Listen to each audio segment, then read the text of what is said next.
Okay.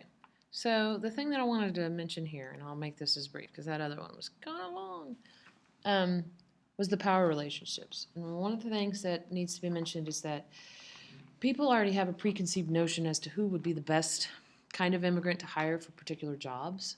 Okay. Um, so gender, ethnicity, race, money, all of those are factors as to why people migrate. But again, the relationships that are already embedded in society tend to give, again, employers a preconceived notion as to what kind of migrant would be the best to work for them. Okay. So women that are hired for a domestic house, for domestic servants, in particular, tend to be many of them. Those that come from the Caribbean are sometimes perceived as aggressive, selfish, difficult, and then others that are now being hired from Southeast Asia, the Philippines, that kind of stuff, are seen more as naturally docile and subservient, hardworking, good natured, um, and willing to endure the long hours. And that's what really kind of drives a lot of employers to hire migrants, is because of their willingness to endure the long hours, whether it's in domestic housekeeping or a servant in some kind, or in farm work, or in meat packing industry, you name it, the willingness, and that was the complaint back when they had the Chinese Exclusion Act of Americans, was that the Chinese were taking all of their jobs. Well, on the railroad, and that was happening primarily in California.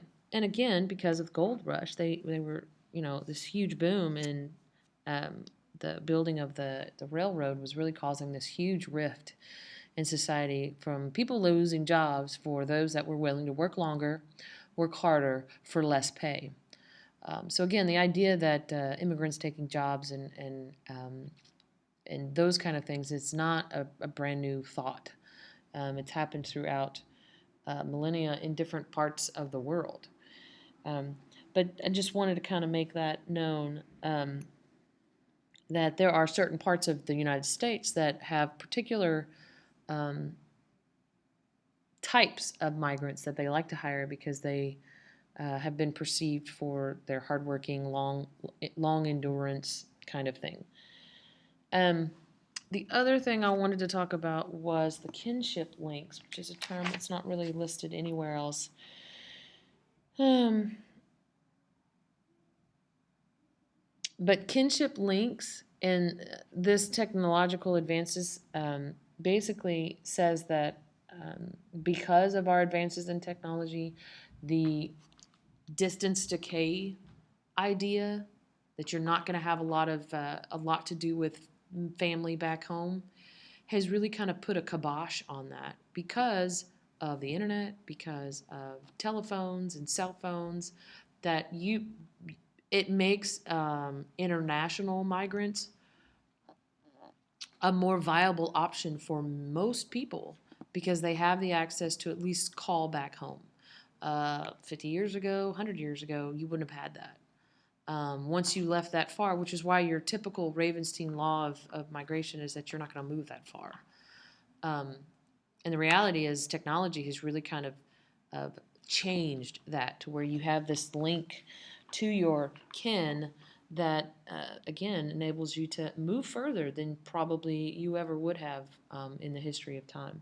So, just wanted to kind of clear that up and look at that. Um, the other thing I wanted to show you from our past was the migration to neighboring countries. This was a particular thought that was in the other book, and it's possible it could be in our book somewhere, maybe in economics, I don't know. But what I wanted you to see was, especially in Africa, if you look at the major islands, what they call quote unquote islands of development, it's basically where they choose to put their foreign investment. And if you look at and I'm reading directly from the Deblis book. European colonialism helped establish islands of development throughout the world. And those are often coastal cities because their establishment was based on access to trade. So if you'll notice here, where all of your little major islands of development are located in Africa, they are along areas where you would have access to trade. Okay, and they show you where your labor comes in here. Let's take South Africa, for example. Okay, coming in from all parts of Africa. And then the commodities out are, again, notice they're not going back into Africa. They are literally finding their way out to the nearest port. Okay, like Nigeria with its oil and so on and so forth. So I just wanted you to know those terms. And know what an island of development was. That's where that particular, your foreign investment is going to go there. The vast majority of the paying jobs are going to be in that locale. And that's where most of the infrastructure is going to be located. Okay. And then I wanted you to see the migration for economic opportunity. Chinese migration in the late 1800s and 1900s throughout Southeast Asia in work and trade, commerce, and finance. This is what we would call a sphere of influence. Okay? And what China is essentially doing is not just exporting their language, they are exporting people, they are exporting language, they're exporting goods, they're supporting the region with goods. In return, again, having influence over these particular countries in that region. They have a huge impact on this particular region. And it's going to pay dividends for them in the long run. Okay. The other thing that the other book doesn't really mention, our book doesn't mention, is the migration to reconnect with cultural groups. The reason why Israel is the way it is now is because of the influx of Jewish people, not just after or during World War II, but prior to that. The movement of Zionism to move back to the homeland of the Jews started in the late 1800s, early 1900s. So before any of the persecution of the Jews even started taking place, as on the grand scale that it took place, this was taking place. Okay, this was happening. And then you had the forced migration of 600,000 Palestinian Arabs after the creation of Israel, which is what you see here. And this is what this is showing, is what it looked like. State of Israel proposed in 1947 is in orange. Okay. Jerusalem and its suburbs were originally designated as an international zone. And then your territory that was gained. So all of this used to be Palestinian territory, but after the war that was immediate after the division into the two-state solution, Israel gained all of this land, okay, in the light green. And then your territory was occupied by Israel since 1967, okay, so that's your West Bank, your Golan Heights, and then this Gaza Strip is what is now completely Palestinian. So this is just another example of how migration has changed the political landscape in the Middle East. It talks about the internal migration flows. We've mentioned that. And the other thing that I don't think they mention in our book is the guest workers. That's what they call them. Guest workers, people that have the ability to have the short-term work visas. That's what they call them. They send the money home. And what we haven't talked about are the cons of that. Many people, especially in Middle Eastern countries, get arrested for things that they're not aware that they've done wrong. Okay, they're unaware of their rights. They're going to be least likely to speak up when something is done wrong to them. They are most likely working in very poor conditions, even here in the United States. And again, if they've done something culturally, like they've touched they've touched a woman like they shouldn't have, or like, and I'm saying touched a woman like they've touched her shoulder on a bus. There was a story of a Filipino man in Saudi Arabia, I believe, where he brushed past a woman on a bus, and because he had made contact with a woman that was not his wife, he was thrown in prison for 3 months or something like that.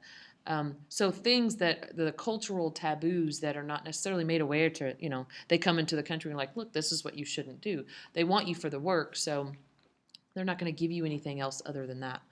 Um, and the other thing that a lot of this does is it changes what we call the cultural landscape. It increases the restaurants. Think about the types of restaurants that we have here in the United States to cater to the other style of the world, the Chinese, the Korean, the Indian, Pakistan, those kind of things. You have grocery markets that are catering to. So it changes the cultural landscape of what towns are looking like and cities are looking like because they have a growing number of immigrants that need a particular item, need a particular type of food.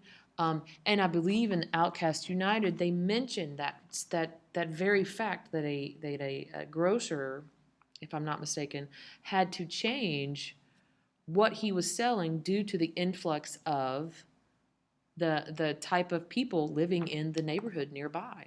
Okay, that's a living, breathing example of what happens when immigrants come in and change that cultural landscape.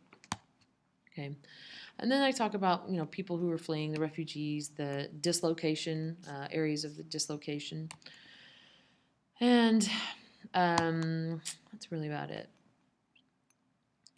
for this. So that's all I wanted to kind of add to your thoughts on key issue number 3, truly.